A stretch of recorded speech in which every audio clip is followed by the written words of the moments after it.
that God wants you to prosper. Not somebody else, not someone down the street, but He wants you to prosper. He promises to be our exceeding great reward.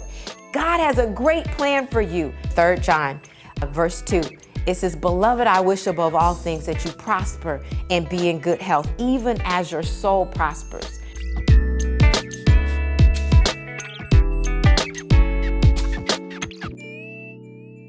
Well, hello, I'm Dr. Chonta Haynes with Heart Truth Ministries, and it truly is my pleasure to bring you a word for today. So let's go ahead and bow, if you would. Father, in the name of Jesus, we do thank you. We thank you for your word. We thank you for your words that encourage us, that empower us, that inspire us, that keep us moving forward. We thank you, God, that even when we've gone through the rest of the week, we can come to this point knowing that you've got a word in due season for us. Thank you, Lord, that you bring might and power and strength even to those that are weak. And you said, let the weak say you are strong. You said, let the strong say that you are victorious, and we are victorious in everything that we do because we've got you.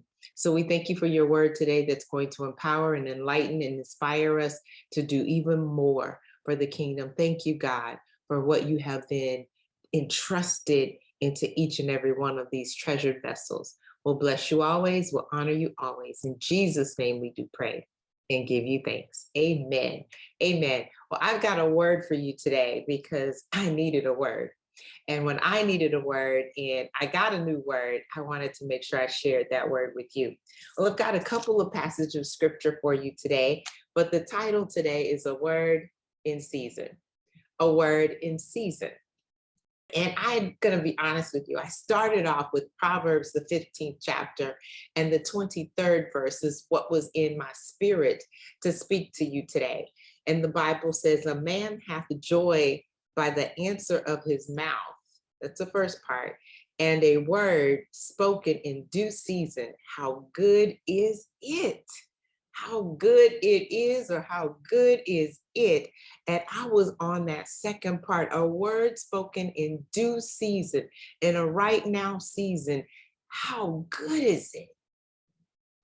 Sometimes we just need a word. We need to hear a word from the Lord. I can hear Vicki Winans singing that. We just need a word from you, Lord.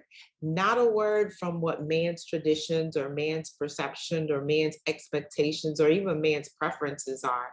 Not a word from those that think they're high and mighty, those that think they know it all, those that are trying to figure out the systems of the world. Those that do not know pale in comparison to the God who created it all. His word is what we believe. We said we don't want to believe anybody else's report, but we want to believe the report of the Lord. His word in the right season at the right time can lift our spirits. This morning, our pastor spoke about the fact of John 5 with the man and been there for 38 years. And Jesus told him to take up your bed and walk. I can think about several others where the guy was lowered down from the ceiling and he told him, "Your sins are forgiven. Now go and sin no more. Walk. Take up your mat and walk. You can go." The man at the gate, beautiful with Peter and John. "Silver and gold have we none, but what we have we give to you in the name of Jesus." That word. See, it's a word in due season, a right now word, a right on time word that says, we can make it. We can get through it. That's the word that I was hearing in my spirit today to tell you. And I wanted to say this too. Sometimes we have to encourage ourselves. Now, I'm going to just tell you honestly, sometimes we can get tired, even those of us who preach the word, those who minister to others, we can get tired. Everybody gets tired a little bit. And I had an opportunity just recently where I had been working, doing a lot of things, and I was tired. And I wrote this book at the end of last year. It's a devotional planner. And, sometimes you don't expect, or you get something from places that you don't expect. I'll say it that way. And I said, well, let me just flip through the pages. Even though I wrote it, let me just flip through the pages. But here's the thing. It's actually the word of God. And it's the word of God that ministers to us. And this particular one is called weary.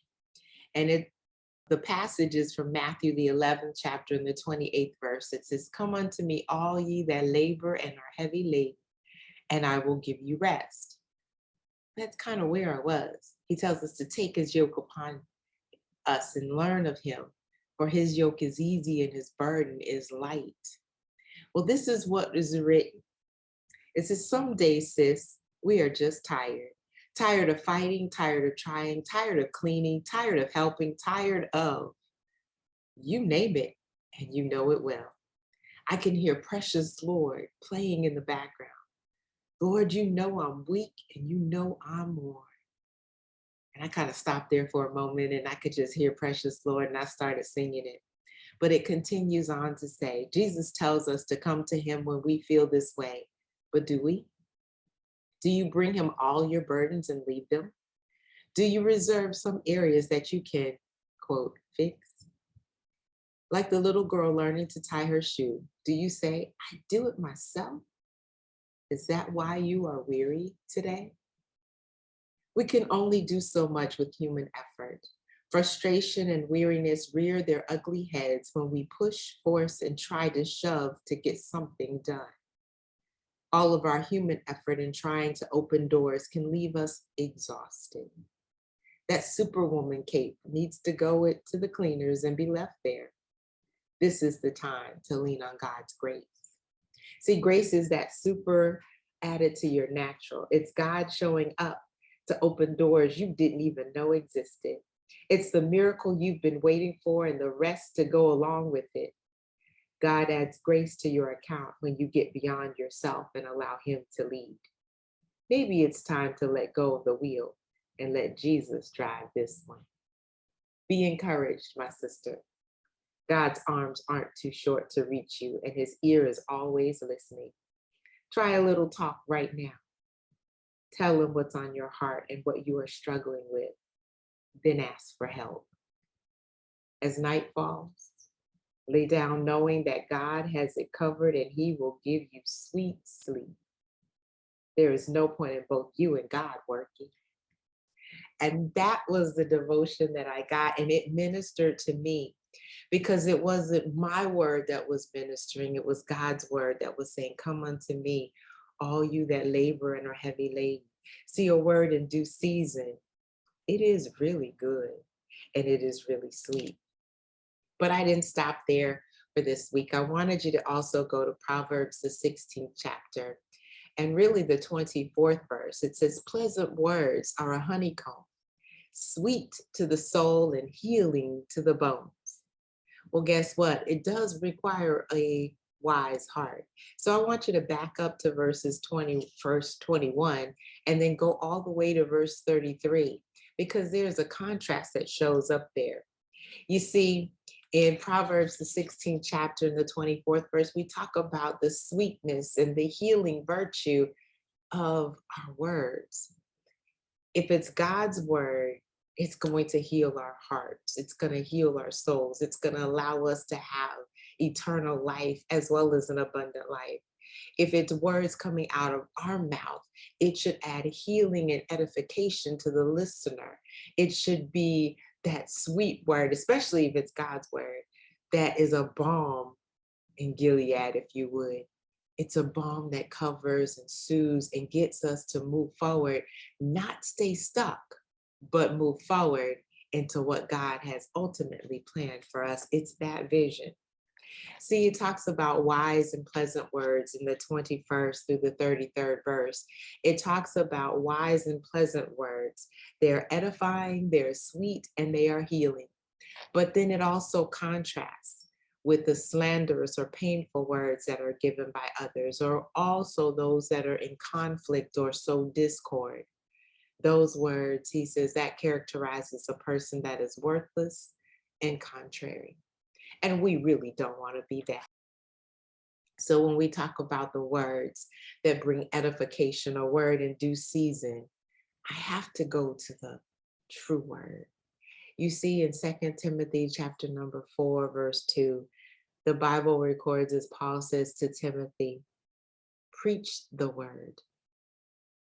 Be prepared in season and out of season. And he tells them how, but he says, preach the word, proclaim the word. Who is the word? The word was made flesh and dwelt among us. The word is Jesus. If we preach and we teach what Jesus taught and what he said and what he did, if we talk about the goodness of God and the glory of God, if we tell others that, yes, you can pray to God, you can ask him for what you need. If you knock on the door, he will answer and he will give you exactly what you need. If you pray to him, you know he hears you. And if he hears you, you know you have the petitions in which you ask.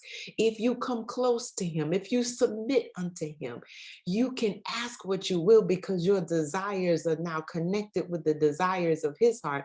And he will give you the desires of your heart because they're the same as the desires of his heart. Oh, God's word is so good. He says, I will never leave you nor forsake you. No, not ever. No, not ever. No, not ever. When we get the true word, the right now word, the on time word, a word in due season, a word whether it's convenient or it's not. When we speak those words to that heart that needs to hear it, that heart then is healed by the word of Jesus. And we have to recognize that we proclaim nothing but what Jesus has already done. In the name of Jesus, rise, take up your bed and walk. In the name of Jesus, stand up. Such as I have, I give to you. Silver and gold I don't have, but come on into this gate, beautiful, worshiping and praising God. See, God's word is just that good. A word in due season. So my challenge to you today is seek the word that you need in this season. I needed that weary word. What word do you need? Do you need a word of encouragement? God's got it. He says, greater is he that is in you than he that is in the world. Do you need a word to push you forward? He says, you have these treasures in earthen vessels.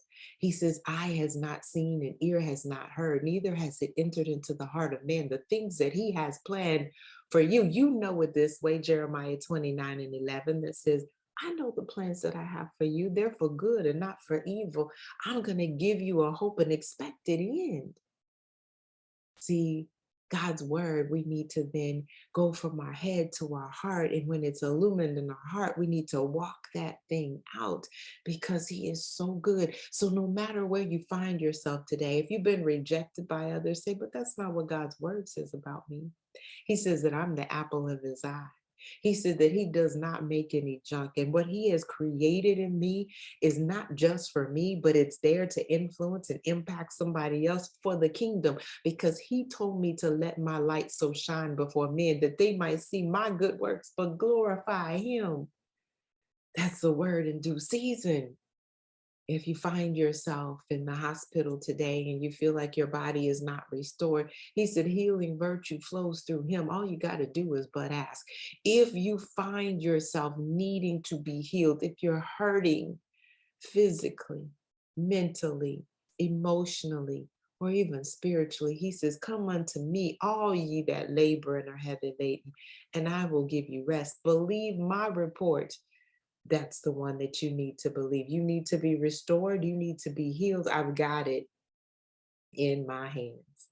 Come on. So today, no matter where you find yourself, whether others say something, believe what God says about you instead. Whether your body is not cooperating, speak to that thing. Legs, you're going to walk. You're going to feel better. And I am going to command my soul to praise the Lord. I'm going to command my hands to give him praise. I'm command my feet to dance before him. If everything that has breath gives God praise, maybe my spirits will change. Maybe the atmosphere around me will change. But I do recognize that some of us need to be comforted because this time in this season, we have seen so many that have left us, but they've left us with a legacy that they have left. They've left us with a word. Go back in the chronicles of your mind and remember the word that they told you. You are stronger than you know. I offered something to you. I gave something to you. And when I spoke the word of God to you, remember that. Because especially if they are in a better place, if you know that they have now been received into heaven, they're at rest, they're at peace, they're healed, they're whole. Our void is that we don't get to see them right now, but they've left us a word. And the word is to believe in what Jesus said. He goes and he prepares a place for us, and there we will be with him always. So let's attain for that, to living for that audience of one. Let's bow.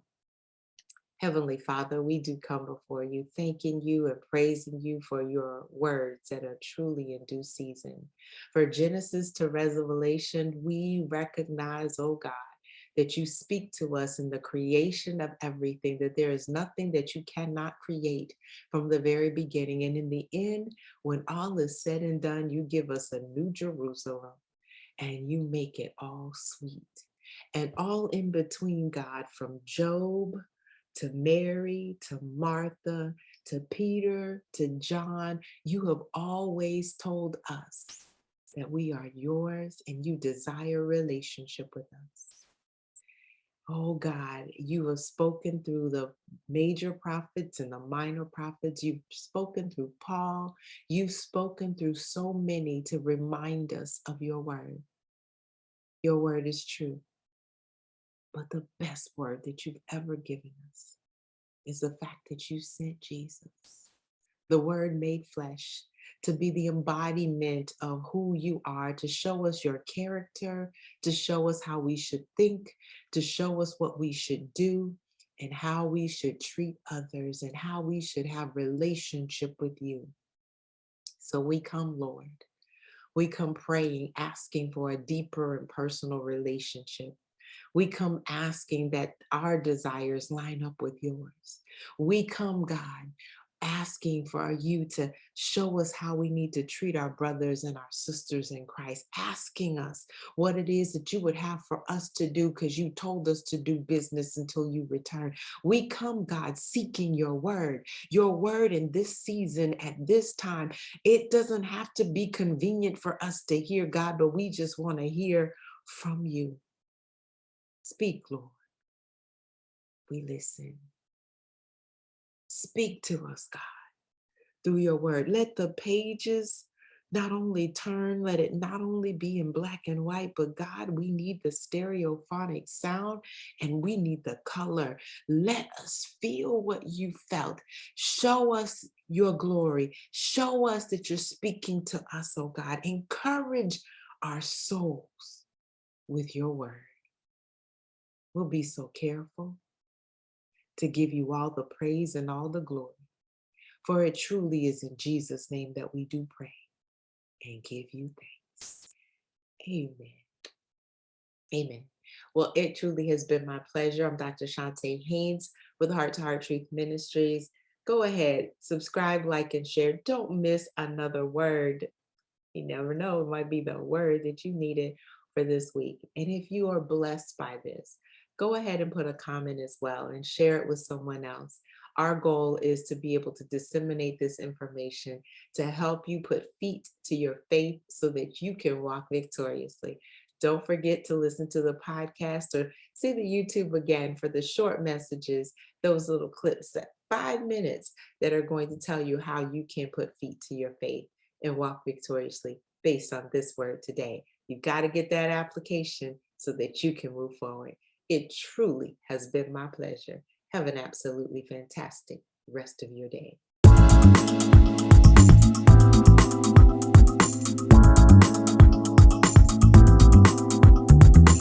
You can find us online at htruth.org.